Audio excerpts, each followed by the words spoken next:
నమస్తే, welcome to popcorn hot debate. Pahalgam ఉగ్ర దాడితో దేశం మొత్తం ఒక్కసారిగా ఉలిక్కిపడింది. దేశంలో సీమాంతర ఉగ్రవాదం ప్రస్తుతం దీని మీదే చర్చ జరుగుతోంది. పాకిస్తాన్ ప్రేరేపిత ఉగ్రవాదులు పెహల్గాంలో చేసినటువంటి దాడి చరిత్ర ఎప్పటికీ మర్చిపోదు. అంత దుర్మార్గమైనటువంటి చర్య. ఒకవైపు సీమాంతర ఉగ్రవాదం, మరోవైపు దేశాన్ని పట్టిపీడిస్తున్నటువంటి ఆర్థిక ఉగ్రవాదులు. ఈ రెండు చాలా కీలకమైనటువంటి విషయాలు. ప్రధాని మోదీ, ముఖ్యంగా ఎన్డీఏ గవర్నమెంట్ 3.0 అనేది ఈ రాబోయే 4 ఏళ్లలో ఈ రెండింటినీ తుదముట్టించడానికి ఎలాంటి ప్రణాళికను అవలంబించాల్సినటువంటి అవసరం ఉంది.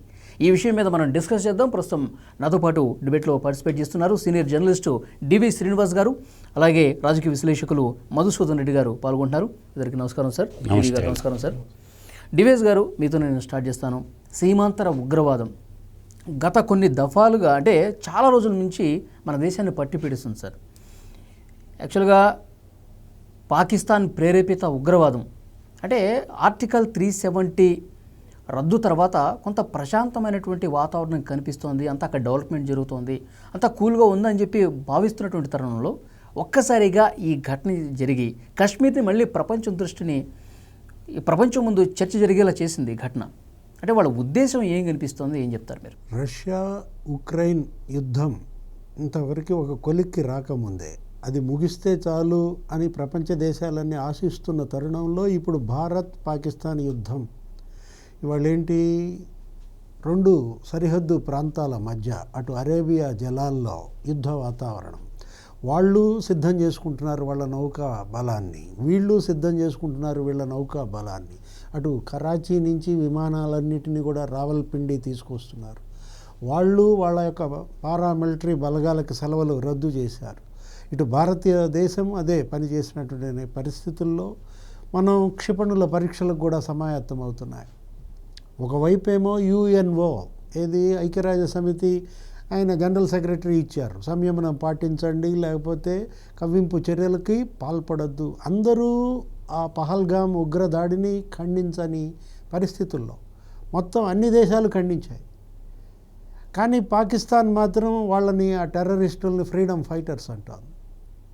రక్షణ మంత్రి అక్కడ పాకిస్తాన్, లేకపోతే ఆయన ఉప ప్రధాని పాకిస్తాన్ మాట్లాడిన మాటలు ఏంటి, వాళ్ళనేదో ఫ్రీడమ్ ఫైటర్స్గా వర్ణించటం.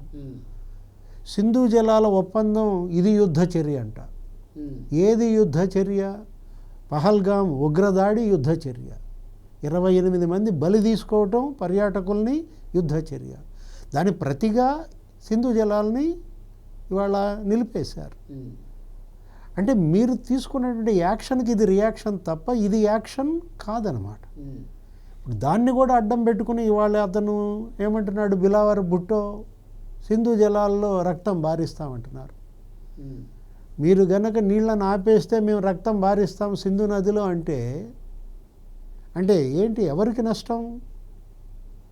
రక్తం పారిస్తే మీరు కదా నష్టపోయేది. అంటే రక్తంతో వ్యవసాయం చేస్తారా? ఇవాళ పాకిస్తాన్ రక్తంతో వ్యవసాయం చేస్తానట్టుగా కనపడుతోంది. అక్కడ పాకిస్తాన్ జనానికి రక్తపు కూడు తినిపిద్దామనా? ఏ పరిస్థితుల్లో భారతదేశం జలాలు ఆపేసింది అనే విచక్షణ లేకుండా ఇంకా కవ్వింపు చర్యలకు పాల్పడటం, రెచ్చగొట్టేటువంటి చర్యలు తీసుకోవడం. ప్రధాని షహబాజ్ షరీఫ్ కూడా మాట్లాడాడు సార్, దీని మీద విచారణకు మేము సిద్ధంగానే ఉన్నాము. అయితే మీరు ఏదైతే చర్యలు తీసుకుంటుందో దేశం, మేము అన్నీ కూడా దానికి ఏ విధంగా తిప్పికొట్టాలో అన్నిటికీ మేము సిద్ధమే అని మాట్లాడుతుంటారు. అంటే అన్నిటికీ సిద్ధం అంటే యుద్ధానికి వాళ్ళు కాలు దూవుతున్నారు భావించాలా? ఇప్పుడు యువతల మోడీ కూడా అదే మాట్లాడుతున్నారు. ఏది, ఈ ఉగ్రదాడికి పాల్పడినటువంటి నిందితులను వదిలే ప్రసక్తి లేదు. అదే కాదు, ఏది ఆ ఉగ్ర దాడులకి కార్యస్థానంగా ఉన్న ఆ భూభాగాన్ని కూడా వదిలిపెట్టే ప్రసక్తి లేదంటున్నారు. అటు ఉగ్రవాదుల్ని నాశనం చేస్తాను, ఇటు ఈ ఉగ్రవాదుల యొక్క అడ్డా ఆ భూభాగాన్ని కూడా నాశనం చేస్తానని ఎవరంటున్నారు? భారత ప్రధాని మోడీ అంటున్నారు. ఇవాళ మొత్తం భారత పౌరులంతా కూడా రగిలిపోతున్నారు. అందరూ కూడా కేంద్ర ప్రభుత్వానికి బాసటగా ఉంటున్నారు. ఇవాళ దేశంలో ఉన్నటువంటి ముస్లిం మైనారిటీలది కూడా ఒకే మాట, ఇది దేశంపై దాడి అంటున్నారు. అంటే ఇది భారత రాజ్యాంగంపై దాడిగా దీన్ని తీసుకుంటున్నారు. ఇప్పుడు లష్కరే తోయిబా అక్కడ లష్కరే తోయిబా యొక్క ఉప సంస్థే ఇప్పుడు ఈ రెసిస్టెన్స్ ఫ్రంట్ టీఆర్ఎఫ్ అనేది, దానిలో ఉన్నటువంటి వాళ్ళే ఇది పెట్టారు. ఆర్టికల్ 370 రద్దు తర్వాత దీన్ని ప్రేరేపించారు, ఈ దాడికి కారణమయ్యారు. ఒకవైపేమో ఉగ్ర దాడుల మరణాలు తగ్గాయి, మోడీ వచ్చిన తర్వాత వాటిపైన ఉక్కుపాదం మోపారు, 70% డెత్స్ కంట్రోల్ అయ్యాయని వీళ్ళు చెప్పుకుంటుంటే మీరు మళ్ళా ఈ విధంగా కవ్వింపు చర్యలకు పాల్పడటం ఏదో రకంగా ఇవాళ మోడీ 3.0 అస్థిరపరిచే కుట్ర కనపడుతుంది. ఇప్పుడు ట్రంప్ బిహేవియర్ కూడా డబుల్ స్టాండర్డ్స్ కనపడుతున్నాయి. ఓకే, నిన్నటిదాకా ట్రంప్ ఏమన్నారు, భారత్ ప్రభుత్వానికి మోడీ ప్రభుత్వానికి నేను మద్దతు ప్రకటిస్తున్నాను అన్నటువంటి ట్రంప్ నిన్న మాట మార్చటం, నాకు ఇద్దరు కావాల్సిన వాళ్ళే అనడం, ఇది ద్వంద్వ ప్రమాణాలుగా కనపడుతోంది. ఇవాళ ఐక్యరాజ్య సమితి కూడా దీన్ని మొగ్గలోనే తుంచాల. ఈ యుద్ధాన్ని నివారించాల్సిన బాధ్యత ఇవాళ యుఎన్ఓ పైన ఉంది. ఎందుకంటే ప్రపంచ దేశాల్లో కొంతమంది వ్యాపార ధోరణితో ప్రబలుతోంది. యుద్ధాలను అడ్డం పెట్టుకుని వ్యాపారాలు చేయాలన్న ఆలోచనలో ఉన్నటువంటి అగ్రదేశాలు ఇవాళ అమెరికా ఏది భారత్ పాక్ యుద్ధం జరిగితే యుద్ధ విమానాల కొనుగోళ్లు పెరుగుతాయనా, ఇది దురదృష్టకర పరిణామం అన్నమాట. ఇవాళ ప్రపంచ శాంతి ఇవాళ మన ముందు ఉన్నటువంటి అంశం అన్నమాట. శాంతిని భగ్నం చేసేటువంటి ఏ చర్యను కూడా సహించకూడదు. వాళ్ళ పాకిస్తాన్ వాళ్ళ ఆర్థిక సంక్షోభంలో కూరుకుపోయింది, అక్కడ రూపాయి విలువ దారుణంగా పడిపోయింది, విదేశ మారక నిల్వలు అడుగంటాయి, అక్కడ నిరుద్యోగం పెరిగిపోయింది. 10 ఏళ్లలో పాకిస్తాన్ నిరుద్యోగం 7% పెరిగింది. అంటే మీరు అసలు మీకు ఇవాళ సింధు జలాలు నిలిపేస్తే మీ జీడిపి ఇవాళ 27% వ్యవసాయం పైన, 32% మీ యూత్ ఇవాళ పనిచేస్తుంది ఉపాధి వ్యవసాయం పైన. ఈ జలాల నిలిపివేత మీ వ్యవసాయం ఏమవుతుంది? ఇప్పుడు పాకిస్తాన్ జీడిపిలో 1/4 వస్తుంది అగ్రికల్చర్ నుంచి. అంటే 25% ఇవాళ జీడిపి సింధు జలాలపైన ఆధారపడిన పరిస్థితుల్లో భారతదేశం ఈ సింధు జలాల ఒప్పందం రద్దు చేసుకునే పరిస్థితి మీరు ఎందుకు కల్పించారు? అంటే అక్కడ ఆకలి చావులకు మీరే కారణం అవుతారా? ఇప్పుడు ఆ రక్షణ మంత్రి వ్యాఖ్యలను ఎలా చూడాలి, ఉప ప్రధాని వ్యాఖ్యలను ఎలా చూడాలి, లేకపోతే ఇతను బిలావర్ భుట్టో అంటే వాళ్ళ దేశం మీద, వాళ్ళ యువత మీద, వాళ్ళకి వచ్చే అంటే వాళ్ళ దేశ భవిష్యత్తు మీద వాళ్ళకేమీ పట్టింపు లేదు సార్. మనం యుద్ధం చేయాలి, మనం కాశ్మీర్ ఆ ఉనికిని మనం కాపాడుకోవాలి, ఇదే వాళ్ళకి కావాల్సిందే. ఇదొక ఉన్మాదంగా కనపడుతుంది. ఇదొక మతోన్మాదంగా చూడాలా, దీన్ని యుద్ధోన్మాదంగా చూడాలా? ముందు మీ దేశంలో ఆకలి చావులు లేకుండా చేసుకోండి, ముందు మీ దేశంలో పేదరికం లేకుండా చేసుకోండి, వ్యవసాయాన్ని మెరుగుపరచండి, పరిశ్రమలు మెరుగుపరచండి. ఏం జరుగుతోంది అసలు పాకిస్తాన్లో? ఇప్పటికి అసలు ఎన్ని పరిశ్రమలు మీ దగ్గర ఉన్నాయి? పారిశ్రామికీకరణలో పాకిస్తాన్ ఎక్కడుంది? ఇప్పుడు ఈ యువతంతా ఈ ఉగ్రవాదులుగా ఎందుకు మారుతున్నారు? వాళ్ళకు ఉపాధి లేక, ఉపాధి కల్పించి వాళ్ళల్లో ఒక రకంగా ఒక భరోసా, భవిష్యత్తు లేకపోతే ఆత్మవిశ్వాసం పెంచడం, ఇది వదిలేసి భారతదేశాన్ని ఎలా దెబ్బతీయాలి, భారతదేశ ఆర్థిక వ్యవస్థను ఎలా విచ్ఛిన్నం చేయాలి, మీ ఆర్థిక వ్యవస్థ మెరుగుపరుచుకోకుండా మొత్తం ఆఫ్ఘనిస్తాన్ దగ్గర ఉన్నటువంటి బలగాలన్నిటినీ ఇటు మళ్ళిస్తున్నారు. ఏమి సాధిస్తారు దీనివల్ల? ఈ యుద్ధానికి సిద్ధం అంటోంది భారత్ కూడా. ఏది యుద్ధమే కనుక అనివార్యం అయితే మేము సిద్ధం అంటోంది. కానీ అది కాదు. మన ఆర్మీ కూడా వరుసగా పోస్టులు చేస్తుంది, అన్నింటికీ మేము సిద్ధంగానే ఉన్నాం, మీరు అనండి చాలు అన్న పోస్ట్. ఉగ్ర దాడిని ఖండిస్తూ ఒక ప్రకటన పాకిస్తాన్ ప్రధాని చేయాల్సిన అవసరం లేదా? ఒక తీర్మానం పాకిస్తాన్ పార్లమెంట్ ఆమోదించాల్సిన అవసరం లేదా? ఇప్పుడు పాకిస్తాన్ ఇవాళ తను బాగుపడకపోగా పక్కాలను కూడా జడగొట్టాలని చూస్తుందా? మనకు ఎలాగూ డెవలప్మెంట్ లేదు, మనకు ఎలాగూ మన ప్రజలు భవిష్యత్తు లేదు, కాబట్టి మన శత్రువు కూడా సుఖంగా నిద్రపోవడానికి వీల్లేదు, ఇదే కంకణం కట్టుకున్నట్టున్నారు వాళ్ళు. ఆయన అక్కడ ఉప ప్రధాని మాట్లాడుతూ ఇలాంటి చెత్త చర్యలన్నీ మాతో అమెరికా చేపిస్తోందని కూడా అన్నాడు. అంటే ఇది చెత్త చర్య అనేది వాళ్ళు అంగీకరించారు. ఇప్పుడు బ్రిటన్ను లేకపోతే అమెరికా ఉస్సులో పడి మేము ఇలాంటి పనులకి ఇలా చేయాల్సి వస్తుందని ఆయన అన్నటువంటి మాటలు, సోవియట్ రష్యాతో యుద్ధం వల్ల మేము చాలా నష్టపోయామన్నటువంటి మాటలు, వాళ్ళు వాటిపై రెస్పాండ్ అవ్వాల్సింది అమెరికా అధ్యక్షుడు. అసలు ట్రంప్ దానిపైన రెస్పాండ్ అవ్వకుండా ఇది చెత్త పని అని ట్రంప్ కూడా అంగీకరించాడు. ఈ చెత్త పనులు అమెరికాయే చేపిస్తుందని పాకిస్తాన్ ప్రధాని ఉప ప్రధాని అన్న మాటలకు ఆయన ఎందుకు స్పందించట్లేదు? దాన్ని ఖండించడమా లేకపోతే ఆయన రియాక్షన్ ఏంటో చెప్పాలి కదా దాని మీద. ఓకే, మధుసూదన్ రెడ్డి గారు, అసలు వాళ్ళ దేశ ప్రజలందరూ కూడా పాకిస్తాన్కి బుద్ధి చెప్తారా లేదా? వెంటనే ఏదో ఒకటి చేసి అది గుర్తుండిపోయేలా ఉండాలి, కోలుకోలేని దెబ్బతీయాలి పాకిస్తాన్ అని చెప్పి ఈ నినాదం చాలా బలంగా వినిపిస్తుంది. పార్టీలకు అతీతంగా ప్రజలందరూ కూడా ముక్త కంఠంతో అందరూ ఐక్యంగా ఉండి పాకిస్తాన్ని దెబ్బ కొట్టాలని చెప్పి చెప్తా ఉన్నారు. ఏమంటారు మీరు? నేను అనేది ఏంటంటే ఒకటి ఆలోచన చేసుకోవాలా, భారతీయులు కానీ అందరూ కూడా పాకిస్తాను ఒకప్పుడు అఖండ భారత్లో భాగం. ఇది పాకిస్తాన్ కానీ బంగ్లాదేశ్ కానీ ఒకప్పుడు బ్రిటిష్ ఇండియాలోని అంతర్భాగం. సరే, ఆ రోజే మన దేశానికి స్వతంత్రం రావాలా అనుకున్నప్పుడు అక్కడ ఏంటంటే ఈ యొక్క కొంచెం పార్టీషన్ ఆఫ్ ఇండియా కానీ బాగా చదువుకుంటే 1947లో మనకు అర్థమైపోద్ది. సో ఆ విధంగా 2 దేశాలు ఏర్పడినాయి. ఒకటి పాకిస్తాను, 2 ఏం ఏర్పడింది, భారతదేశం ఏర్పడింది. ఆ పాకిస్తాను భారతదేశం 2 దేశాలు ఏర్పడినప్పుడు ఒకటేమో మత ప్రాతిపదికన పాకిస్తాన్ ఏర్పాటు జరగటం, లౌకిక దేశంగా భారతదేశం ఏర్పాటు జరిగింది. అప్పుడు ప్రజలకు కూడా ఛాయిస్ ఇచ్చారు.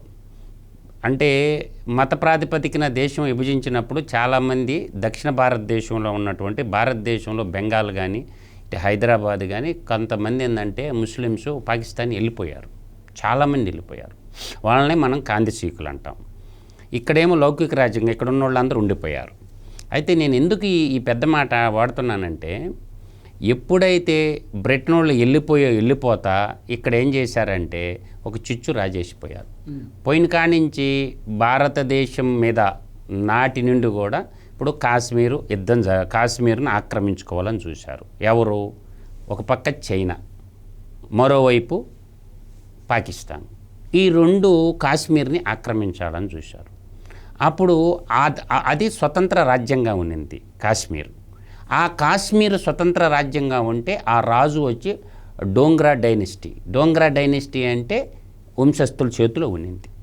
వాళ్ళు ఏం చేశారు, రాజా హరిసింగ్ భారతదేశాన్ని భారత ప్రధానమంత్రిని అడిగారు, మాకు సాయం చేయండి, మమ్మల్ని చుట్టుముట్టున్నారు, ఒకవైపు చైనా వాళ్ళు మరోవైపు పాకిస్తాన్ వాళ్ళు మమ్మల్ని ఆక్రమించేస్తున్నారు, మాకు రక్షణ కల్పించండి మహాప్రభు అన్నారు. అప్పుడు ఏమన్నారు, మీరు ఏదన్నా మాకు ఒక అగ్రిమెంట్ ఉంటే మాకు అగ్రిమెంట్ ఇవ్వండి, మేము మీకు రక్షణ కల్పిస్తామని చెప్పి భారత ప్రధానమంత్రి ఇచ్చాడు. అప్పుడు ఒక ఒప్పందం కుదిరింది. ఎక్స్టర్నల్ అఫైర్స్, బోర్డర్ సెక్యూరిటీ ఇట్లా ఏంటంటే రక్షణగా ఉంటే భారత సర్కార్లను విలీనం చేయి, మేము చూసుకుంటామంటే వాళ్ళ ఒప్పందం రాజుకి ఇక్కడ భారత ప్రభుత్వానికి ఒప్పందం జరిగింది. ఆ జరిగినప్పుడు మనోళ్ళు సైన్యం పోయినారు, దాన్ని నిరోధించినారు. ఆనాటి చిచ్చు నేటి వరకు ఆరటం లేదు. ఈరోజు కాశ్మీర్ని ఆక్రమించుకున్న భూభాగాన్ని కాశ్మీర్కి ఎందుకు ఇవ్వరు? ఇది వ్యాలిడ్ పాయింట్. ఇప్పుడు దాన్ని ఆజాద్ కాశ్మీర్ అంటారు. ఇప్పుడు ఎక్కడి నుంచి జరుగుతుంది? ఆజాద్ కాశ్మీర్లో నుంచి కాశ్మీర్ మీద భారతదేశం మీద దాడి చేస్తున్నారు. ఒక ఏమో మనకి ఆక్సాయ్ చిన్ను చైనా వాళ్ళు ఆక్రమించుకొని ఉన్నారు, పాకిస్తాన్ భూభాగం. ఇలా ఉన్నప్పుడు, ఈ తరుణంలో ఉన్నప్పుడు ఇవాళ ఏంటంటే వాస్తవంగా చెప్పాలంటే పాకిస్తాన్ ఈరోజు ఈ పరిస్థితికి రావడానికి కారణం బ్రిటన్, అమెరికానే. ఆ 2 దేశాలే. ఇంతకాలానికి 30 సంవత్సరాల తర్వాత మంచో చెడు ఆ దేశం యొక్క నాయకుడు ఒప్పుకున్నాడు. మేము వాళ్ళ మాటలని వాళ్ళ ట్రాప్లో పడి వాళ్ళు ఇచ్చే డబ్బుల కోసం, వాళ్ళు ఇచ్చే ఆయుధాల కోసం మేము తప్పుదావ తక్కిన మాట వాస్తవము అని నిజాన్ని నిర్భయంగా ఒప్పుకున్నాడు ఆ నాయకుడు. ఈ తీవ్రవాదాన్ని, టెర్రరిజాన్ని పెంచి పోషించింది అమెరికా, బ్రిటనే అని తేట తెల్లమైపోయింది. ఇప్పుడు ఏం చేద్దాం? ఇది ఒక ప్రశ్న. ఇప్పుడు 24 కోట్ల మంది పాకిస్తాన్లో జనాభా ఉన్నారు. 24 కోట్ల మంది జనాభాకి కావాల్సినటువంటి సౌకర్యాలు, సారవంతమైనటువంటి నేల ఉంది పాకిస్తాన్లో. మీరు మామూలుగా మనం కానీ వెనక్కి పోయి హిస్టరీ చదవండి. హరప్పా, మొహంజుదార్ మహానగరాలు ఉండి మంచి పట్టైల్ ల్యాండ్స్ ఉంటాయి. సింధు పరివాహ ప్రాంతం అంతా కూడా సింధు నది ఏదైతే ఉందో దానికి లెఫ్ట్ ట్రిబ్యూటరీస్ కానీ రైట్ ట్రిబ్యూటరీస్ కానీ నీకు 21 నదుల సమూహం సింధు నది. సింధు నదితో కలుపుకొని ఉండే నదుల సంఖ్య 20. ఈ 20 నదులు 365 రోజులు వాటర్ ఇస్తాయి. ఎందుకు? హిమాలయ పర్వతాల్లో మంచు కప్పబడిన పర్వతాల్లో పుట్టిన నదులు నిరంతరంగా నీళ్లు అందిస్తూనే ఉంటాయి. ఎండాకాలం టెంపరేచర్ పెరిగే కింద వాటర్.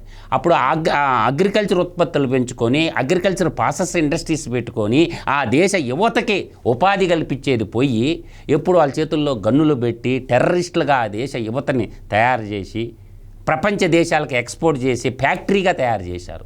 కానీ అక్కడ ఉన్నటువంటి పాలక వర్గం చేసినటువంటి తప్పులు, అక్కడ ఉన్న మిలిటరీ వాళ్ళు చేసిన తప్పులు దేశంలో ఉన్నటువంటి సివిలైజేషన్ ప్రజలు భరించాల్సిన పరిస్థితి నేటి దుస్థితి. సివిలైజేషను వాళ్ళ ఆత్మీయత, అనురాగం, ప్రేమ ఉంటుంది. సివిలైజేషన్ తప్పేం లేదు. అక్కడ ఉన్నటువంటి పాలక వర్గం, అక్కడ ఉన్నటువంటి మిలిటరీ వాళ్ళు చేసినటువంటి పాప కృత్యాల ఫలితమే రేజు పాకిస్తాన్ ప్రజలు కూడా బాధలు అనుభవించాల్సి వస్తుంది. ఈరోజు మనం వింటున్నాం వార్తలు, శరణార్థులు కొంతమంది పాకిస్తానీలు భారతదేశంలో తలదాచుకొని ఉంటే మేము భారత భూగడ్డ మీద చావనైనా చస్తాం కానీ మేము పాకిస్తాన్ బాగుంటున్నారు. ఇవాళ భారతదేశం అంతా హైదరాబాద్తో సహా రాత్రి నిన్న హైదరాబాదులో ఐడెంటిఫైడ్ చేస్తే 256 మంది పాకిస్తానీలు దొరికారు. ఇవాళ సూరత్, అహ్మదాబాదు, బెంగళూరు, క్వార్టర్ చర్చిపెట్టి నెల్లూరు, గుంటూరు, విజయవాడ అన్ని ప్రదేశాల్లో రాష్ట్ర డీజీపీలకు ఒక బౌద్ధమైనటువంటి కార్యక్రమం ఇచ్చారు. బంగ్లాదేశీలు, పాకిస్తానీలు ఎవ్వరు కూడా ఈ దేశంలో ఉండటానికి లేదు, ఏరిపారేయండి అన్నారు. ఇవాళ కొంతమంది వైద్యానికి వచ్చారు. అట్లా పాకిస్తాన్తో హైదరాబాద్కి కొంత అనుబంధం కూడా ఉంది. కాబట్టి ఇవాళ దిక్కులో అంటే సివిలైజేషన్ సఫర్ అవుతుందన్నమాట. అంటే పాలకులు సక్రంగా కానీ లేకపోతే, మిలిటరీ వాళ్ళు సక్రంగా లేకపోతే ఏమవుద్దంటే ఇది అవద్ది. ఈరోజు ఏంది, సింధు జలాలు కానీ ఆగిపోయినాయి అనుకో, తాగేటానికి నీళ్లుండవు, పంటలు పండించేదానికి నీరుండవు, పరిశ్రమలకు నీరుండదు. ఒక్క వాటర్ జలఖడ్గంతోనే తుత్తర తిమ్మిరి తీరిపద్ది పాకిస్తాన్కి. ఈరోజు నీకు వాళ్ళు ఏమన్నారు, అంత ఈజీగా సింధు జలాలను ఆపే ప్రసక్తి లేదు, ఒకవేళ ఆపితే మేము చేయాల్సింది మేము చేస్తాం. కొంతమంది ఉగ్రవాదులు ఏమన్నారు, రక్తాన్ని పారిస్తామని చెప్పి అన్నారు. అవన్నీ మేకపోతే గాంభీర్యాలు. 20వ శతాబ్దం భారతదేశం కాదు, 21వ శతాబ్దంలో ఉంది. ప్రపంచమే భారతదేశం మీద ఈరోజు ఆధారపడి ఉంది. ఇవాళ పాకిస్తాను, భారతదేశం రెండు యుద్ధం చేసుకున్నాయి అనుకో, లాభపడేది ఎవరో చెప్పనా? అమెరికా ఓడు, బ్రిటను, ఫ్రాన్స్. ఎందుకు? వారియర్స్ మనం ఇంపోర్ట్ చేసుకోవాలి. వీటన్నిటికీ ఏంటంటే, ఈ ప్రపంచంలో జరిగే యుద్ధాలన్నిటికీ కారణం ఏంటంటే ఆయుధ మ్యానుఫ్యాక్చరింగ్ కంపెనీలు కొన్ని ఉంటాయి, వాళ్ళు సృష్టించేటటువంటి యుద్ధాలు అనమాట. చిన్న దేశాలను రెచ్చగొడతారు, చిన్న దేశాలకు అవసరాలకు ఆయుధాలు ఇస్తారు, కొంత డబ్బు సాయం చేస్తారు. ఆ డబ్బుకు ఆశపడినటువంటి కొన్ని దేశాలు ఏం చేస్తాయంటే ప్రపంచాన్ని రక్తం వైపుగా పయనించే విధంగా రక్తపు కూడు కోసం చూస్తుంటాయి. ఎందుకంటే వాళ్ళ మనుగడ కొనసాగించేదే ఆయుధ వ్యాపారం జరిగితే కానీ వాళ్ళ దేశాలు మనుగడ కొనసాగవు. దీన్ని రాజకీయ నాయకులు, పాలకులు పసికట్టలేక ఇవాళ చిన్న దేశం ఉక్రెయిన్ అనేది ఏంది, ఆ జెలెన్స్కీ కాడికి పోయేది ఏముంది? దేశ ప్రజలైతే బాగుంటారు కదా, ఒక పెద్ద మనిషి తీసుకుని రష్యాలో కలిపేస్తే పోయేది ఏంది? ఒకప్పుడు రష్యానే కదా ఉక్రెయిన్. వాడికి వచ్చిన నష్టం ఏంది? వాడు అమెరికాకి తొత్తుగా మారటం వల్ల ఇవాళ అక్కడ ప్రజలు ఇబ్బంది పడుతున్నారు. నీకు అదేవిధంగా మీకు ఇప్పుడు తైవాన్ ఉంది, ఏదో అంటే చైనా కింద తైవాన్ ఉంటుంది. తైవాన్ అనేది ఎక్కడ అమెరికా, ఎక్కడ తైవాను?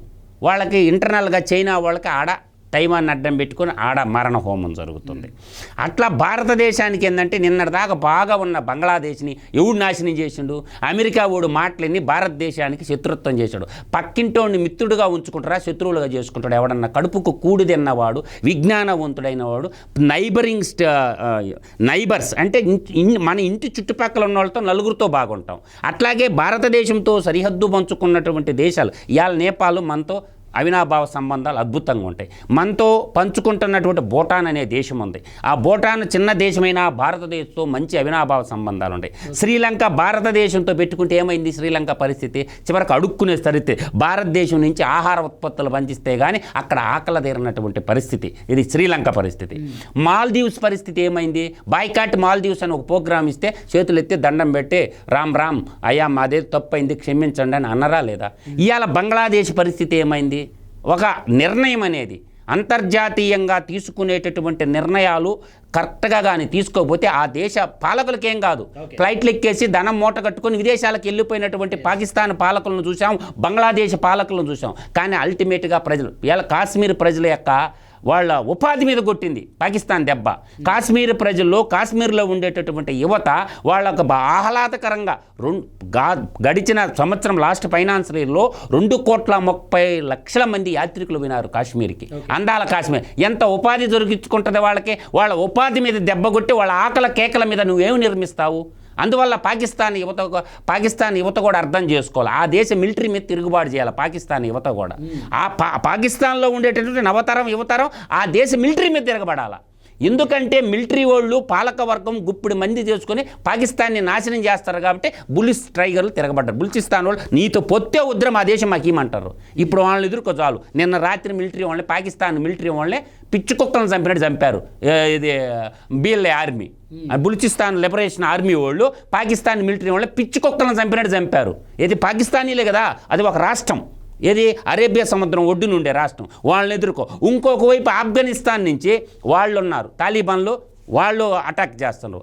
ఇంకొకటి ఖైబర్ పఖ్తూన్లో, ఇంకొకటి చూసుకుంటే మనకి గిల్గిత్ బల్తిస్తాన్ వాళ్ళు నువ్వు వద్దురా బాబు మేము ఇండియాలో కలుస్తాము అంటున్నారు వాళ్ళు. అంటే నీ అంతర్గత పోరునే నువ్వు సరి చేసుకున్నావు. భారతదేశాన్ని ఏం చేస్తావు? ముందు పౌరులకి విద్య, వైద్యం, ఆరోగ్యం ఇవి చూసుకొని. కానీ అవేం చేయట్లేదు కదా, ఇంకా రెచ్చగొట్టే వ్యాఖ్యలు ఆ దేశ అంటే కొంతమంది స్వార్థపరులు. ఆర్మీ చీఫ్గా ఉన్న ఆసిం మునీర్ ఏమంటున్నాడు, ఇంకా వాళ్ళ పిల్లలు రెచ్చగొడుతున్నాడు. కాశ్మీర్ చరిత్ర ప్రతి ఒక్కళ్ళు మీ పిల్లలకి చెప్పండి. కాశ్మీర్ అనేది మనకు ఒక జీవనాడి, దాన్ని ఎట్టి పరిస్థితుల్లో మనం వదులుకోవద్దని చెప్పి మీకు విషయాన్ని నోరుబూస్తూ ఉన్నాడు కదా. అది ఇంకా జరగని పని. ఇప్పుడు ఉన్న ఆజాద్ కాశ్మీర్ని భారతదేశ ప్రభుత్వం ఆక్రమించేసుకుంటుంది, ఇంకా ఉపేక్షించదు. ఎవడు మాట ఎందో. ఎందుకని చెప్తున్నానంటే మొన్నటిదాకా ఏంటంటే అమెరికా వాడు ఈడు అన్నారు, ఏంది చేతగాని ప్రధానమంత్రుల వల్ల. ఇప్పుడు ఉండేటటువంటిది సార్వభౌమాధికారం ఉంది కాబట్టి సర్వసత్తాక సార్వభౌమాధికార నిర్ణయం తీసుకొని ఇంకా ప్రపంచంలో ఇంకా ఐక్యరాజ్య సమితికి మాట కూడా వినరు భారతీయులు. ఎందుకంటే ఏదైతే కాశ్మీర్ పూర్తిగా ఏదైతే భూభాగం ఉందో, అమెరికా కాశ్మీర్ని ఏదైతే ఆక్రమించిందో పాకిస్తాను, ఎల్ఓసి లేదు, బొంగు లేదు, ఎత్తి అవతల బాడేయండి. లైన్ ఆఫ్ కంట్రోల్ అనేది ఎల్ఓసి అనేది ఆ ఎల్ఓసి అనేది ఒక ఒప్పందం ప్రకారం అయింది. కానీ కాశ్మీర్ భూభాగమే అంటారు ఈ రోజు కూడా. పట్టణంలో చూస్తే నీకు ఎల్ఏసి వచ్చేసరికి అక్కడ వస్తుంది, ఎరుకే చైనాకి. లైన్ ఆఫ్ యాక్చువల్ కంట్రోల్ అనేది ఒక యుఎన్ఏలో ఒక ఒప్పందం ప్రకారం ఉన్నది. నువ్వు ఆ ఒప్పందాలన్నీ వైలేషన్ చేసావు కదా. ఢిల్లీ అగ్రిమెంట్ వైలేషన్ చేస్తేవి, సిమ్లా ఒప్పందాన్ని వైలేషన్ చేస్తేవి, నువ్వు వరల్డ్ బ్యాంక్ ఒప్పందాన్ని వైలేషన్ చేసినప్పుడు ఇంకా ఇంకేముంది. కాబట్టి కాశ్మీర్ భూభాగం ఈ ఉగ్రవాదం టెర్రరిజం తగ్గాలంటే కాశ్మీరు ఎంతైతే భూభాగం ఉందో అదంతా భారత్లో కానీ విలేజనం చేసుకుంటే ఆటోమేటిక్గా ఈ టెర్రరిజం తగ్గిపోతుంది. డివి గారు, యుద్ధమే అనివార్యమైతే ఏంటి పరిస్థితి? పాకిస్తాన్ ఎన్ని రోజుల వరకు తట్టుకునే పరిస్థితి ఉంటుంది? మనం రష్యా యుక్రెయిన్ పరిస్థితి చూసాం. అక్కడ పూర్తిగా అక్కడ ఉన్నటువంటి సిటీసే అసలు చూస్తే ఒకప్పుడు ఎప్పుడో ఒక నగరం ఉండేదా అనిపించే విధంగా అంతా శిథిలమైపోయినట్టు పరిస్థితి ఉంది. ఒకవేళ అలాంటి యుద్ధమే కనుక వస్తే ఎట్లా ఉండబోతుందంటారు? ఏ దేశాలు ఎవరికి మద్దతు తెలుపుతాయి?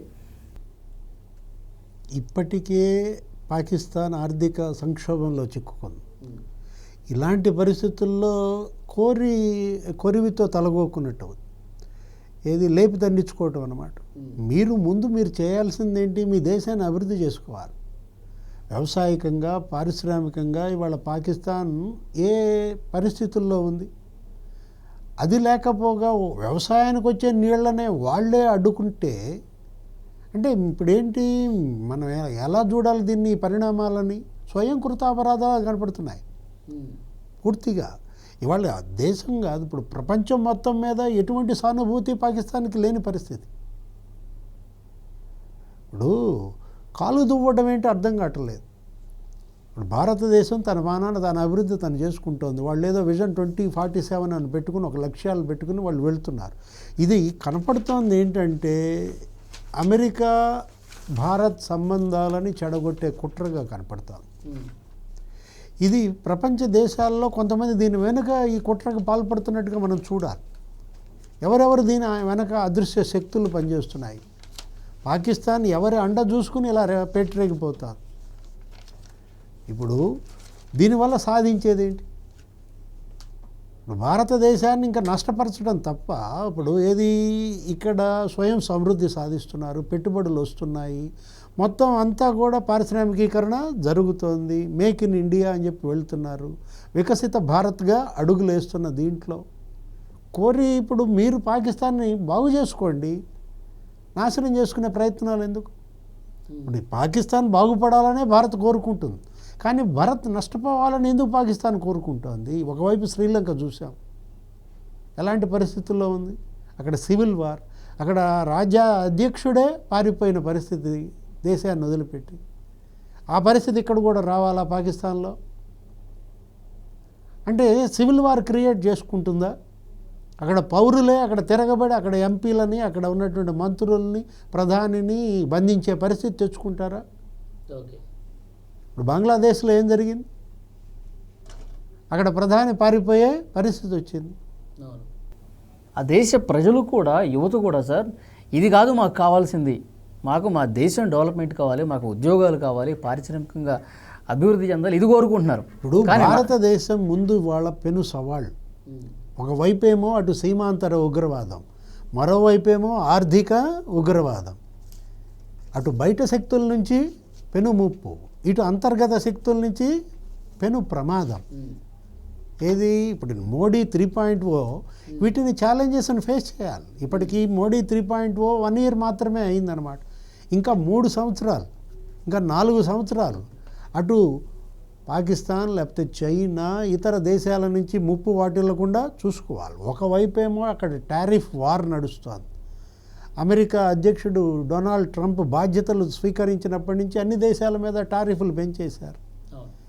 ఏది పోటీపడి టారిఫ్ వేస్తున్నారు. ఏంటి, మీరు మా దేశం పైన ఎంత టారిఫ్ వేశారో మేము దానికంత ఈక్వల్ వేస్తున్నారు. ప్రతీకార సుంకాలు అనేది ఒకటి తీసుకొచ్చారు. అంటే ఇప్పుడు చైనా అమెరికా మధ్య అసలు ఒక వార్ నడుస్తోంది. చైనా మరి సరుకుల పైన ఆయన 135% వేస్తే 125% చైనా వేసింది అమెరికా ఉత్పత్తుల పైన. చైనా 125% వేస్తే ట్రంప్ 230% వేసాడు. అంటే అసలు ఇది దీనివల్ల ఎవరు వీటి వల్ల ఈ టారిఫ్ వార్, అటువైపేమో టారిఫ్ వార్, దానికే ఇవాళ ప్రపంచ దేశాలన్నీ అస్తవ్యస్తమై అతలాకుతలం అవుతుంటే ఇప్పుడు ఈ భారత్ పాకిస్తాన్ వారా? అంటే ఇప్పుడు అటు ఆర్థిక ఉగ్రవాదాన్ని ఎలా అడ్డుకోవాలి? ఇదొక సవాలుగా ఉంటే ఇప్పుడు సీమాంతర ఉగ్రవాదం అనేది ఇప్పుడు ఇంకో తలనొప్పిగా తయారైనప్పుడు దగ్గర నీకు గత 10 ఏళ్లలో 18,66,000 కోట్లు డబ్బు విదేశాలకు వెళ్ళిపోయింది. ఇక్కడ దోచుకోవటం, అక్కడ దాచుకోవటం, హవాలా లేకపోతే ఫెమా, పూర్తిగా మనీ లాండరింగ్. 18,66,000 కోట్లు నీకు విదేశాలకు వెళ్ళిపోయిందంటే అంటే ఇదేంటి? ఇక్కడ ప్రజలు ఇవాళ ప్రజాధనం అన్నమాట. ఆర్థిక నేరస్తులకు స్వర్గధామంగా బ్రిటన్ మారిందంటున్నారు. ఇక్కడ భారతదేశంలో డబ్బులు బ్యాంకులకు ఎగ్గొట్టడం, బ్రిటన్లో తలదాచుకోవటం.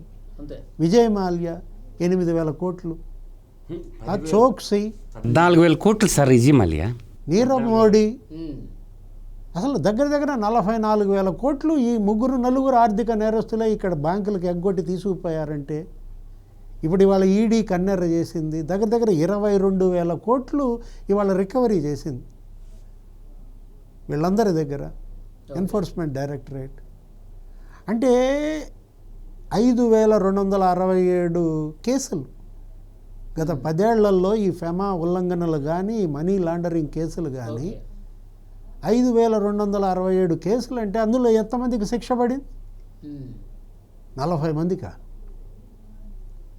అంటే ఎంతమంది నిందితులు? అందులో కనీసం లాజికల్గా మీరు 40 మందికి కూడా శిక్షలు పడలేదంటే ఎలా ఆర్థిక నేరస్తులు పేటరేగిపోతున్నారు? ఇప్పుడు ఎక్కడో దాకేందుకు జగన్మోహన్ రెడ్డి 13 ఏళ్లుగా ఆయన బెయిల్పై ఉన్నాడని, ఆయన కేసులు ఇంతవరకు అసలు కొలిక్కి తీసుకురాలేదని, ఒక ఆర్థిక నేరస్తుడు 13 ఏళ్లుగా బెయిల్పై ఉండడం ఏంటని గొప్ప మరి పోలీస్ ఆఫీసర్లే ఆశ్చర్యపోతున్నారు. ఆయన ఎవరు, ప్రకాష్ సింగ్, పంజాబ్ రిటైర్డ్ డీజీపీ అంట. ఆయన ట్వీట్ పెడితే సిపిఐ నారాయణ ధ్వజం ఎత్తాడు. అసలు ఏంటిది? అంటే ఇప్పటికీ కూడా జగన్మోహన్ రెడ్డిపై కేసులు ఒక కొలిక్కి తీసుకురాలేరా? 313 మంది నిందితులు ఉంటే 313 మంది నిందితుల్లో మీరు శిక్షలు 40 మందికా? ఏమి మెసేజ్ ఇస్తున్నారు? ఇక్కడ న్యాయస్థానాల ఇష్యూ ఏంటి, లేకపోతే ఇక్కడ దర్యాప్తు సంస్థల పరిస్థితి ఏంటి, లోపం ఎక్కడుంది? అసలు కనీసం ప్రజాప్రతినిధుల కేసులకు సంబంధించి కూడా త్వరితగతిన చర్యలు తీసుకుంటే బాగుంటుంది. సుప్రీంకోర్టు ఆదేశాలు ఇచ్చి ఇప్పుడు 3-4 ఏళ్ళు అయింది, 1 ఇయర్ లోపు తేల్చమంది. ఇప్పుడు ఒలీ గారు నేను చెప్తానండి, సీమాంతర ఉగ్రవాదాన్ని దేశం ఎదుర్కొంటున్నది ఒక భాగం అయితే, దేశ అంతర్గతంగా ఆర్థిక ఉగ్రవాదుల గురించి దేశ ప్రధాని పార్లమెంటు సమావేశం అయిపోయి దాని మీద కూడా పార్లమెంటు అత్యవసర సమావేశం పెట్టుకోవాలి. ఆర్థిక ఉగ్రవాదులను ఏం చేయదలుచుకున్నారు? ఇప్పుడు సీమాంతర ఉగ్రవాదంలో దేశంలో అన్ని పార్టీలు ఏకమై అర్ధరాత్రి పూట మీటింగ్ పెట్టుకొని మీరు ఏ నిర్ణయం తీసుకున్నా మేము దేశమంతా మేము ఉంటాము అని అంటున్నాం. కానీ ఆర్థిక ఉగ్రవాదుల మీద ఆల్ పార్టీ మీటింగ్ పెట్టుకొని ఆర్థిక ఉగ్రవాదులు పేచమనాల్సాల్సినటువంటి అవసరం దేశ పార్లమెంట్కి దేశ ప్రధానికి కూడా ఉంది కదా. సుప్రీంకోర్టుకి జడ్జీలకి ఇచ్చేసేయాలి కదా ఫుల్ పవర్స్. మీరు ఏ నిర్ణయం తీసుకున్నా మేము కట్టుబడి ఉంటాము, మీరు జడ్జిమెంట్ లీండి అని చెప్పండి ఆల్ పార్టీ మీటింగ్ని. ఒక ఆర్థిక ఉగ్రవాది రాష్ట్రంలో తిరుగుతూ ఉంటే వాడి కేసులు 12 ఏళ్ళ నుంచి 13 ఏళ్ళ నుంచి ఈ సిబిఐ కోర్టు జడ్జీలు ఈడీ కోర్టులో వాళ్ళు సమాధానం చెప్పకుండా ఉంటే ఈ ఆర్థిక ఉగ్రవాదులను ఏం చేద్దాం చెప్పండి? దేశ సంపదను లూటీ చేసేసి లండన్కి ఎత్తుకొని పోయి 1,000 కోట్లు పెట్టి వాళ్ళు పౌరసత్వం ఇచ్చేస్తున్నారు. ఇప్పుడు రాహుల్ గాంధీ నేను డైరెక్ట్ అడుగుతుండా, మీ ఆర్థిక ఉగ్రవాదం గురించి ఏం చెప్తారు? ఆర్థిక ఉగ్రవాదులు ఏం చేస్తాం? దాని మీద పార్లమెంట్లో క్వశ్చనింగ్ అడగటం లేదు, రైజింగ్ చేసి అడగటం లేదు. ఈ ఆర్థిక ఉగ్రవాదాల గురించి నేను చెప్తాను వరుసగా. ఒక్క 2 నిమిషాలు టైం ఇవ్వాలి గారు. 1940లో 50 మధ్యకాలంలో ఒక స్కాండిల్ అనమాట, కేసు అనమాట. జీబులు కొన్నారు. జీబ్ అనేది ఎక్కడిది? 1948 జీబ్ స్కాండిల్ కేసు ఏమైంది? తర్వాత 1950కి వచ్చేసరికి ముద్రా స్కాండిల్ జడ్జిమెంట్ వచ్చిందా? తర్వాత 1970కి వచ్చేసరికి నాగర్వాలా కేసు ఏమైంది? జడ్జిమెంట్ ఇచ్చారా? తర్వాత 1980కి వచ్చేసరికి ఫోడర్ స్కాము. తర్వాత 1987లో బోఫోర్ స్కాము. ఎవరిది? రాజీవ్ గాంధీదే. ఇది ఎన్నేళ్ళకి ఇచ్చారు జడ్జిమెంట్? బోఫోర్ స్కామా? మనిషి చచ్చిపోయిన తర్వాత వచ్చింది జడ్జిమెంట్ బోఫోర్ స్కామ్ గురించి. జడ్జిమెంట్కి పరిధులు లేవా? టైం పీరియడ్ లేదా? తర్వాత ఇంకా చూస్తా 91లోకి వద్దాం. హవాలా స్కాము. 1991లోనే హవాలా స్కామ్ గురించి విన్నారు భారతీయులు. ఇప్పుడు జగన్మోహన్ రెడ్డి ముఖ్యమంత్రిగా ఉండి భారతదేశ కరెన్సీని హవాలా మార్గాన ఏదో దుబాయ్ బ్రిటన్ తరలించేశాడు. కూతుర్లు చుట్టానికి పోతానట అన్న పెట్టి ఫ్లైట్లో డబ్బే ఎత్తుకోబోయాడు. ఇవాళ దుబాయ్కి తరలించానని మనం వింటున్నాం. 1924 మధ్యంలో ఒక రాష్ట్ర ముఖ్యమంత్రి హవాలా ద్వారా రాష్ట్ర ముఖ్యమంత్రి మద్యం కుంభకోణంలో దోచిన డబ్బంతా దుబాయ్ తరలించినాడు, ఆఫ్రికా దేశాలకు తరలించినాడంటే దీని మీద మాట్లాడు. ఇది కదా ఆర్థిక ఉగ్రవాదం. తర్వాత పామోలియం ఇంపోర్ట్ స్కాము. ఇది 91లో జరిగింది. ఇప్పుడు ఇంకా చెప్తా 92లో ఇండియన్ స్టాక్ మార్కెట్ స్కాము. తర్వాత స్టాంప్ పేపర్ స్కాము మనం చూసాం. కరీం తెలుగు స్కాము, మన స్టాంప్ పేపర్ల కుంభకోణం. తర్వాత అజ్మీర్ రేప్ కేసు ఒకటి ఉంది, వచ్చినాయి జడ్జిమెంట్లా. తర్వాత 95కి వచ్చేసరికి పురిమిలియా ఆర్మ్స్ డ్రాప్, ఇది ఒక కేసు ఒకటి ఉంది. తర్వాత చూసుకుంటే SNC Lavalin Kerala hydro electrical scandal, ఇది ఒక కుంభకోణం ఉంది. 96కు తర్వాత 97లో టాటా ట్రక్ స్కామ్ ఒకటి ఉంది. తర్వాత జాల్గాన్ హౌసింగ్ స్కామ్ ఒకటి ఉంది. ఇట్లా చెప్పుకుంటూ పోతే ఇట్లా మనకి ఎన్నో స్కాములు బయటకు వస్తూ ఉన్నాయి. ఈ స్కాములకన్నిటికీ సూత్రధారులు ఎవరో పాత్రధారులు ఎవరో వీళ్ళని పట్టుకొని చట్టం ముందు నిలబెట్టి ఈ ఆర్థిక ఉగ్రవాదులను ఎన్కౌంటర్ ఎప్పుడు చేస్తారు? ఇవాళ నేనంటున్నాను, ఇవాళ మాయావోస్టుల్ని కగరానని పెట్టి వేటాడుతున్నారు కదా. బస్తర్ జిల్లా కానీ ఛత్తీస్గఢ్లో అన్నింటిలోకి ఈ ఆర్థిక ఉగ్రవాదులు ఎప్పుడు వేటాడతారో చెప్పండి. ఇవాళ మాయావోస్టుల్ని కగరానని పెట్టి అంటింగ్ పెట్టి చుట్టుముట్టి వేటాడి రోజు చంపుతారు కదా. ఈ ఆర్థిక ఉగ్రవాదుల్ని దేశం ఏం చేయదలుచుకుంటుంది? వీళ్ళని పార్లమెంట్లో కూర్చోబెట్టి వీళ్ళని పెద్ద మనుషులుగా ఎందుకు గౌరవిస్తున్నారు? అదేంటి సీరియస్ యాక్షన్ లేకపోబట్టే కదా. నేననేది ఈ కగరాన్ మూమెంట్ ఎలా అయితే పెట్టారు అలాగే ఈ ఆర్థిక ఉగ్రవాదుల మీద ఈ ఆర్థిక ఉగ్రవాదుల్ని కట్టడి చేయాల్సిన అవసరం ఉందా లేదా అని నేను అంటున్నా. సో ఫైనల్గా డివిఎస్ గారు చెప్పండి, ఆర్థిక ఉగ్రవాదం, సీమాంతర ఉగ్రవాదంతో పాటు కొన్నేళ్లుగా ఎలాంటి స్కాములు జరిగినాయో కూడా చెప్పారు మధుసూదన్ రెడ్డి గారు. ముఖ్యంగా ప్రజాప్రతినిధుల విషయంలోనైనా కొంత వేగంగా చర్యలు తీసుకోవాల్సిన అవసరం ఉంది. సుప్రీంకోర్టు డైరెక్షన్ ఆల్రెడీ ఉందని కూడా మీరు చెప్పారు. ఏంటి సార్ ఒక్క మాటలో ఏం చెప్తారు? నరేంద్ర మోడీ ప్రభుత్వం ఇప్పుడు సీమాంతర ఉగ్రవాదం అణిచివేతకి ఏ విధమైనటువంటి చర్యలు తీసుకుంటుందో ఆర్థిక ఉగ్రవాదం అణిచివేతకి అంతకు మించిన చర్యలు తీసుకోవాలి. ఎందుకంటే సుప్రీంకోర్టు ఆర్థిక నేరం అది హత్య కన్నా ప్రమాదం అని. ఇప్పుడు 28 మందిని చంపేశారు పహల్గామ్లో. 28 మందిని చంపటం దారుణం, కిరాతకం, అది ముష్కర మూకల దాడి. దానికి ఎటు గుణపాఠం చెప్తారు.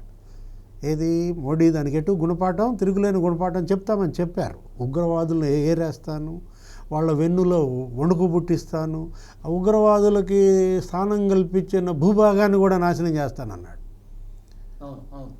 ఆ హత్యల కన్నా ప్రమాదమైనది ఈ ఆర్థిక కుంభకోణం అని అన్నది ఎవరు?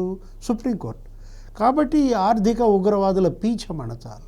వీళ్ళు కొల్లగొట్టిన సొమ్ముని రికవరీ చేయాలి, వీళ్ళని కఠినంగా. కానీ ప్రకటనలకే పరిమితం అవుతున్న పరిస్థితి సార్. ఎందుకు అది చర్యలు తీసుకోవడంలో ఈ ఉదాసీనత, నిర్లక్ష్యం? తీసుకోవాలనే మనం కూడా డిమాండ్ చేస్తున్నాం. సంవత్సరంలో కంప్లీట్ చేయండి, అవన్నీ చేయండి అని చెప్పేసి అంటుంది. దర్యాప్తు పూర్తి చేసి దోషుల నిర్దోషుల తేల్చండి ప్రజాప్రతినిధులకు అని చెప్పి సుప్రీంకోర్టు అన్నది. అయినా కానీ ఇంకా ఎక్కడో కనిపిస్తుంది. అంటే రాజకీయపరమైనటువంటి ఇన్వాల్వ్మెంట్ ఉంది కాబట్టే ఈ తాత్సారం అంటారా? ఈ అపనింద వాళ్ళు చెరుపుకోవాలి. వాళ్ళ పేద పడుతున్నటువంటి ఈ చెడ్డ ముద్రని వాళ్ళు చెరిపేసుకోవాలి. ఏది ఇవాళ బీజేపీ ప్రభుత్వం, ఇవాళ ఎన్డీఏ, ఇవాళ మోడీ, ఇవాళ ఆయన ఇచ్చినటువంటి హామీల్లో ఇదొక భాగం. అవినీతి రహిత పాలన అందిస్తానని ఇచ్చినటువంటి హామీలో ఈ ఆర్థిక ఉగ్రవాదం అది అవినీతిలో భాగం. అవినీతి కుంభకోణాలు ఇవాళ ఆయన క్యాబినెట్లో ఎవరి మీద ఇన్నేళ్లలో ఎటువంటి అవినీతి ముద్ర పడకుండా తన క్యాబినెట్ని కాపాడుకున్నాడు 10 ఏళ్లలో. మీ మంత్రులు ఇవాళ శుద్ధపూసలుగా ఉంటే సరిపోదు. మీరేంటంటే ఇక్కడ ఉన్నటువంటి ఈ ఆర్థిక నేరస్తులతో మీ సంబంధాల పైన, మీ పార్టీ మీద పడుతున్నటువంటి అపనిందలను కూడా చెరిపేసుకోవాలి. మీరు 15 ఫిబ్రవరి 2024 సుప్రీంకోర్టు ఒక వ్యాఖ్యానం చేసింది. ఎలక్టోరల్ బాండ్లు స్కామ్ ఇప్పటి వరకు బయటికి పెట్టాల. ఇదే నిన్న 24లో సుప్రీంకోర్టు 15 అంటే అన్ని పార్టీలు ఉన్నాయి కదా సార్. అవును, అది కూడా నేరమే కదా, అది కూడా అవినీతే. ఇప్పుడు ఆ ఊరకే ఎందుకు ఇస్తాడు డబ్బులు ఓడైనా, ఏ కంపెనీ ఓడైనా? వాళ్ళకి నీకు ఇది నాకు ఇది అని కిట్ ప్రోకాడ భూములో లైసెన్సులో, పర్యావరణ లైసెన్సులో, గనులో కేటాయిస్తా కదా నీకు ఇచ్చేదే. నీకేమైనా రమ్మని ఇచ్చారా ఏందా? ఎలక్టోరల్ బాండ్స్ ఈ దేశంలో బిగ్గెస్ట్ స్కామ్ 24లో. నీకు తర్వాత ఇక్కడ 22లో ఒక వెస్ట్ బెంగాల్లో ఒక స్కామ్ జరిగింది, ఆర్థిక స్కామ్. ఇది west Bengal school service commission recruitment scam. లంచాలు తీసుకొని రాజకీయ నాయకులు ఇంతవరకు జడ్జిమెంట్లు ఇలా. తర్వాత 21లో ఢిల్లీ లిక్కర్ స్కామ్. ఢిల్లీలో లిక్కర్ స్కామ్ చేసినోడుగో పార్టీలో పాల్గొంటారు. ఒక ఆమె హైదరాబాద్లో పబ్లిక్ మీటింగ్ ఇస్తుంది. జైలుకి పోయి వచ్చి స్కామ్ చేసి వచ్చి హైదరాబాద్లో పబ్లిక్ మీటింగ్లో పెద్ద ధీరవనితలాగా, స్వతంత్ర సమరయోధులాగా, ఝాన్సీ లక్ష్మీబాయి లాగా మీటింగ్లు చెప్తుంటే దేశ ప్రజలు వింటారు. చూస్తున్నాగా ఏమైందంటే ఢిల్లీ లిక్కర్ స్కాము త్వరితగతిన జడ్జిమెంట్ ఇవ్వచ్చు కదా. నీకు ఈ విధంగా చెప్పుకుంటూ పోతే చాలా ఉండే ఈ దేశంలో. అందువల్ల నేనంటుండేది ఏంటంటే, మనకి ఏది చూసుకున్నా ఈ దేశంలో సీమాంతర ఉగ్రవాదిని దేశ రక్షణ కోసం, దేశ పౌరుల కోసం చేస్తున్నట్టే రాజకీయ పార్టీలు పెట్టుకొని ఆ మాటనొక్క లక్షల కోట్లు కొల్లగొట్టేస్తున్నటువంటి ఆర్థిక ఉగ్రవాదుల పేషం ఎప్పుడు అనస్తారో. ఇది ఎదురు ఈ భారతదేశ యువత, ఇప్పుడు పాకిస్తాన్లో ఉండే యువత ఉపాధి ఏ విధంగా అయితే అడుగుతున్నారో, సీమాంతర ఉగ్రవాదం మేము నాశనం అయిపోతున్నాం, మా జీవితాలు పోతున్నాయి, భారతదేశంలో ఉన్న నవతరం యువతరం కోరుకుంటుంది కూడా ఇంటర్నల్గా ఆర్థిక ఉగ్రవాదులు ఎవరైతే ఉన్నారో వాళ్ళను కూడా మన దేశంలోనే ఉంటూ వేటాడమని, మన దేశంలోనే ఉంటూ మాతృభూమికి మోసం చేస్తున్నట్టు, మన దేశ సంపదను లూటీ చేస్తున్న వాళ్ళకి పీచమనసమని చెప్పి మన దేశ యువత కూడా కోరుకుంటుంది. దీనికి కూడా ఆల్ పార్టీ మీటింగ్ పెట్టి మోడీని అడగమనండి, మోడీని పెట్టమనండి. అంతర్గత ఆర్థిక ఉగ్రవాదులు పీచం కూడా అనసాల. డెఫినెట్గా ఆ రకమైనటువంటి చర్యలు తీసుకోవాలని చెప్పి కోరుకుందాం. సో ఈ సీమాంతర ఉగ్రవాదం మీద చాలా సీరియస్గా యాక్షన్ ప్లాన్ సిద్ధమవుతున్నట్టుగా తెలుస్తుంది. అసలు ఊరుకునే ప్రసక్తే లేదు. ప్రపంచ దేశాలకు అన్నీ చెప్తున్నా ఉగ్రవాదాన్ని డెఫినెట్గా ఇక రూట్ లెవెల్లో ఉన్నటువంటి దాన్ని కూడా పెకలించి పడేస్తామని చెప్పి ప్రధాని మోదీ చెప్పారు.